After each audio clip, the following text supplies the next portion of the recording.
Hello guys, magandang hapon. Nandito tayo ngayon sa Amaya Gen Trias. Ito yung nasa likuran ko. Ito yung yung mga itinatayong bahay. Gaano ba ang katibay yung bahay dito guys? Ay talagang matibay. Tingnan nyo pa lang yung mga pundasyon nito at saka yung paggagawa ng bahay. Solid guys, solid na concrete talaga. Walang hollow blocks. Lahat buhos. Tingnan nyo guys, papakita ko sa inyo.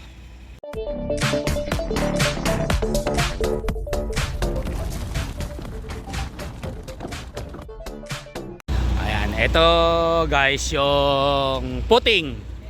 Ayan. Nakita nyo naman guys, purong buhos. Yan oh, makapal yan. Shout out sa ating mga tropa dyan. Nabek Builders ang mga ito guys, Nabek Builders. Yan. Kaya guys, nagbubuhos na. At kita nyo naman, yan, concrete, purong concrete. Yung kabilang yon guys, kung makikita nyo, yan o, solid, ganyan din yung gagawin dito. Ganyan. Lahat ng pundasyon niya, yung body niya ng paikot, puro concrete na ganyan. Buhos galing sa taas. Ayan. Ito naman yung bago buhusan. Kung makita nyo guys, ito yung mga bagong design ngayon ng bahay. Bago siya buhusan. Kung dati, pag binuhusan ay puro lupa lang yan. Pero sa ngayon ay ganito na, meron na siyang plastic. Yan no, may plastic na yung ilalim. Dahil daw yan, kaya ganyan yung design para hindi dumiretso sa semento yung moist. Kung makita nyo, may moist nga naman yan, no? Nagmo-moist, no? Yun, no? Nagmo-moist siya yung lupa. Yan. Pagka binuhusan yan, hindi magalampas yung moist niya. Diyan lang sa ilalim ng plastic. Hindi agad magbibitak-bitak yung mga semento. Saka yung lamig, hindi mababasa. Lalo na pagka nilagyan ng tiles, yan, walang tatagos na tubig pa ibabaw. Yun, no? At marami yan guys. Yan. Ilang yan, mga bagong ginagawa uli yan dito. Yung mga natapos na dito, yun. Yung lugar na yan. Yan, natapos na yan. Oh. Maganda yan guys. Yung sa mga kukuha ng bahay. Solid yan guys, solid. Halos walang hollow blocks yan. Buo yan, buo. Ito naman, kabilang construction workers. ING. Ayun. Shout out sa tropa dito. Ang ganyan din, parehas lang din yung kanilang ginagawa. Pero tingnan natin to. Yan, ito guys, kung mapapansin nyo, ginagamitan siya ng palmcrete. Yan, palmcrete. At yan yung ginagamit dito sa pader niya. Yan, yan yung buong bahay. Kita nyo naman, aluminum yung ginagamit nilang pamporma. Yun, nasa ibabaw na sila. Yun, binubusan. Sa sunod, ito naman, mga ito, pag naayos na. Ayan guys, kung makikita nyo, paano yan ginawa, ayan okay. Yun, isang buo na siya. Puro aluminum body. Ito siya, yung mga nabuhusan na. Yung may forma na talaga siyang bintana. Ayan, may forma na siyang bintana. Ayan ang tropa. Shout out sa tropa dyan. Nagana sila doon, nagbubuhos sa ibabaw. Binabibrate para mas maganda yung kapit ng concrete. Ayan. Balik tayo dito. Yan, kung makikita nyo, aluminum yung body. Yan. Kung mapapansin nyo guys, yan ang bintana niya, puro buhos yan. May forma na yung mga aluminum na ginagamit. Ito yung pinto. Okay. Lahat buhos yan. Ito yung isa pang bintana. Pansin nyo, ayan at yan na yung iba't ibang mga bintana. Yun. Yung pinto. May mga forma siya. Kaya wala siyang hollow blocks halos. Pera na lang kung magpapalagay kayo ng extension sa mga dagdag kwarto. Ganyan. Napakatibay niyan guys. Purong ready mix concrete yan. Walang ano yan, hollow blocks. Isang paikot yan, isang paikot. Yan o. Yun. O, ganda ng bintana. Ito yung mga bagong design ng bintana ngayon. Yan. Okay. At ang alam ko, pag ganito, pagpasok dito, ang alam ko do sa mga ano, ito yung banyo eh. Ito yung banyo. Ayan. Yung lugar na yan. Yan yung ginagawang banyo. Kaya solid na yan. Ang susunod niyan yung taas naman. Bagong buhos lang ito guys. Natulo-tulo pa nga. Ayan. Matibay niyan. Kasi natin yan, oh. Yung mga bahay na yan sa kabila guys, ay ganun din yung pagkakagawa. Parehas lang. Lahat solid na ready mix concrete yan. Walang mga hollow blocks yan. Depende na lang kung yung magdadagdag kayo ng kwarto. Baka sakaling gumamit ng hollow blocks. Solid na yan. Kaya masasabi ko napakatibay ng bahay na yan. Yan, no? Kung yung mga kukuha ng bahay, yan, solid yan na mga gusto makakuha ng Amaya na bahay dito sa may Gentry. Yan. Maganda yung pagkaagawa dyan. Walang hollow blocks yan. Solid ready mix concrete. Maganda. Kaya kung kukuha kayo ng bahay dito, maganda dito dahil ito yung tabi lang ito ng Calax. May mga ginagawa dito, yung halimbawa, pagka natapos na yung Calax Cavitex Interlink, papunta dito sa may open canal, interchange. Kung kayo magagaling dyan ng Manila, malapit na yung bababaan nyo. Pagbaba nyo dyan, konting kembot na lang, andito na kayo sa Amaya. Ayaw, di ma. Sa kung kayo pupunta ng Laguna, pag natapos yung Calax na yan, ay napakalapit ng intersection dito. O yung ano, yung mga interchange. Kaya maganda. Parang ano siya, ilang minuto lang natudong ka na sa ano, open canal interchange. Tapos ang maganda pa dito, malapit na rin sa SM Gentry. Yan. Malapit din sa may mga federal dyan, sa Uniqlo, malapit ito. Kaya maganda dito sa Amaya Gentry na ito. Kung maghahanap kayo ng trabaho, makakuha kayo ng bahay dito. Merong malalapit na makakuhanan kayo ng trabaho dito. At ito nga pala guys, ang daan pagka galing ka dyan sa open canal, paglabas mo dito sa Arnaldo Highway, ay malapit lang ito sa may 7-Eleven. Itong Amaya Gentry's na ito. Yan. Pagdating mo dito sa may 7-Eleven, sa may kanan, makikita natin dyan sa kaliwa ang Amaya Gentry's.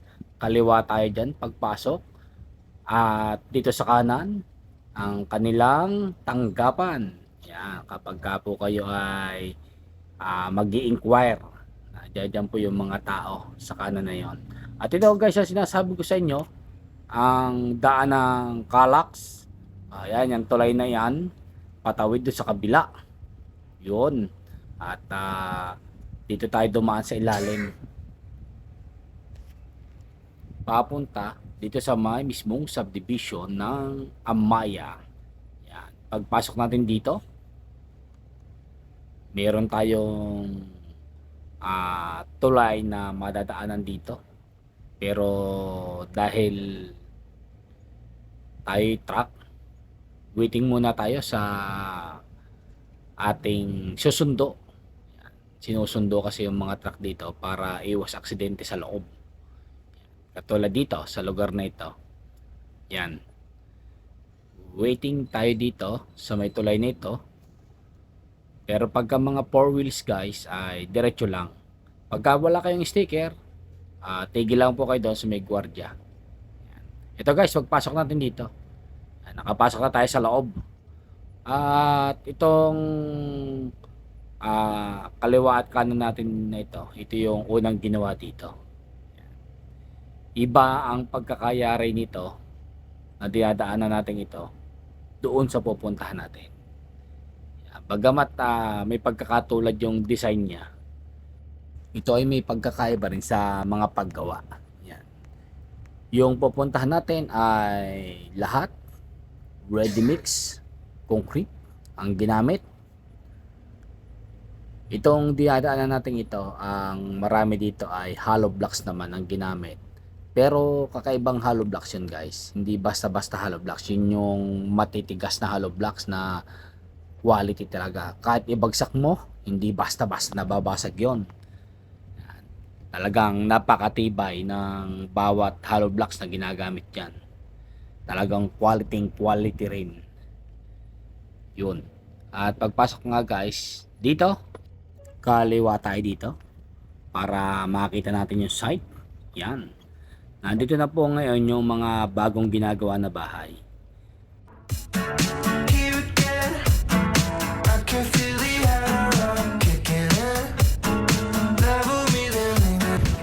Yan, ito guys. Na, second floor na. Binubusan natin. Yon.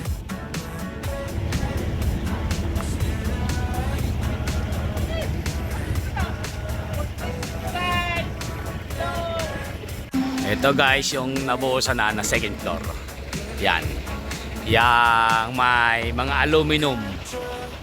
Na yan, yun no. Kuya, nagdidilig din sa taas. Ayan guys Ganyan yung pagbubuhos dito sa Amaya ng purong concrete ready mix. Walang hollow blocks. Ayan. Kung makita nyo naman At ito naman siya pagka tinanggal na yung mga aluminum. Ganito na yung nagiging itsura niya. Una muna, yung first floor, tapos yan ang second floor. Yan, ganyan siya. Pag natanggal na yung mga aluminum niya. Yan, pag ganyan siya pagka may aluminum sa second floor. At gano'n naman siya pagka first floor. Ayun lahat aluminum. Ang pang ano niya, pang support niya.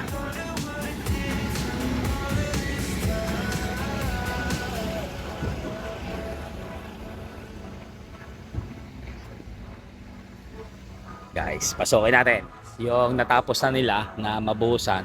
Syempre ito ay hindi pa fully finish. Ayan guys, ganito siya pagka nabuo na, pag natanggal na yung mga aluminum niya na ginagawang pang support. Ayan, ganito na. Automatic, meron na siyang bintana na wala nang titik-tikin pa dahil nga ayan ay purong ready mix concrete. Tapos kung titingnan nyo guys, wala pa siyang hagdan. Galing ng second floor. Yan, ganyan siya. Yan na lang yung bubuuin pababa dito. Yan, may mga naka-ready na siya. Katulad dito, lagay ng wire. Ito yung sa box niya. Ng wiring sa electrical. Yan, ganyan siya. Tapos ito yung banyo. Yun, may mga nakaabang na rin po dyan. Yan, ayusin na lang yan. Kaya itong mga pagkaagawa ng mga ito, kay Amaya na ito, dito sa Gentry, ay talagang napakatibay kasi wala kang hollow blocks na ginamit. Purong ready mix concrete. Yung ano niya, buhos, pamula itaas hanggang baba. Tapos ang isa pa niyan, marami ang bakal siyempre sa loob. Kaya talagang solid yan. Kung kayo ay magtitik-tik dito guys, may papabago kayo, medyo mahihirapan kasi matigas tong concrete na ito. Yung mga ganito, mahirap tiktikin yan. Ayun lang ang ano dyan. Pero pagdating sa quality ng bahay, goods na goods to guys. Yan na second floor. Yun. Hindi pa finish yan, pero may ano na agad. May design na siya.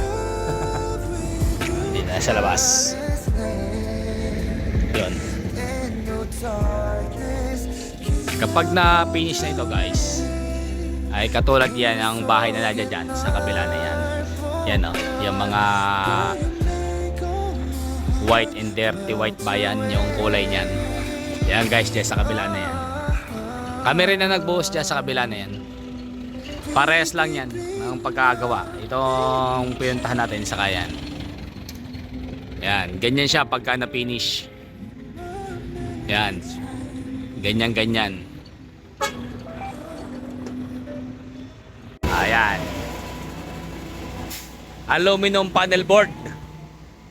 Yan ano na yan. Yun no.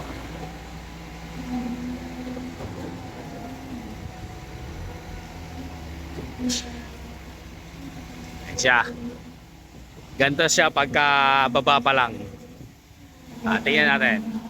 Ayan, yung ating mga nabuhusan noong nakaraan. Ayan, tuyo na, halos patuyo na siya. Ayan o. Yung mga bintana na siya. Ayan o. Ang iba tinanggal na. Ayan. Ibabaw, second floor. Flooring. Ang binubuhusan.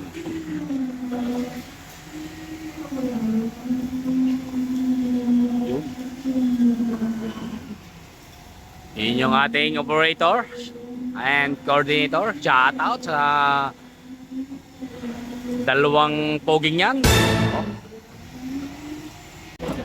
Ayan ang ating nag-operate muna doon, si James. Yun no. Wow. Yan, shout out sa dalawa. Dito tayo sa taas. Ayan. Yan guys, ang magbubuhos. Habang binubuhusan, binabibrate. Yan o. May nagkaroon ng butas. Kailangan takpan. Yun o. Karoon. Minsan talaga may ganyan pa rin eh.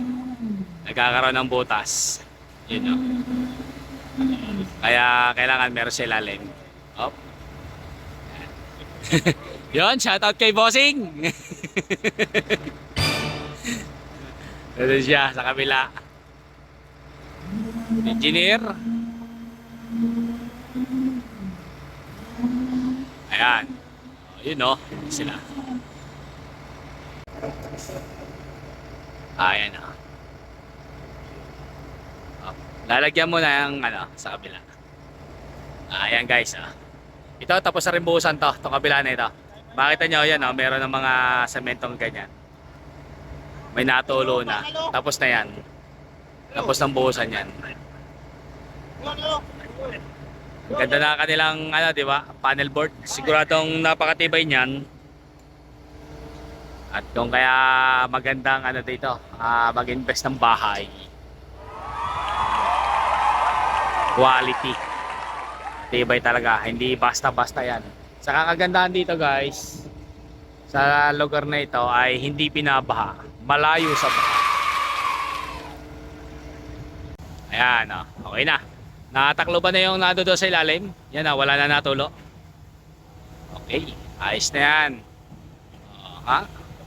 Maganda yan. Pagkakagawa talaga yan o. Kabila naman. Liban. Tapos talagang pagkatapos buhusan, yan. Binabibrate talaga. Hindi basta-basta. Okay. Mamaya yun naman yung kabila na yan. Yan guys nakita nyo, ang daming ano doon, ang daming bakal talaga. Ganyan yung ibabaw, purong bakal. Engineer. Yan. Puro bakal yan.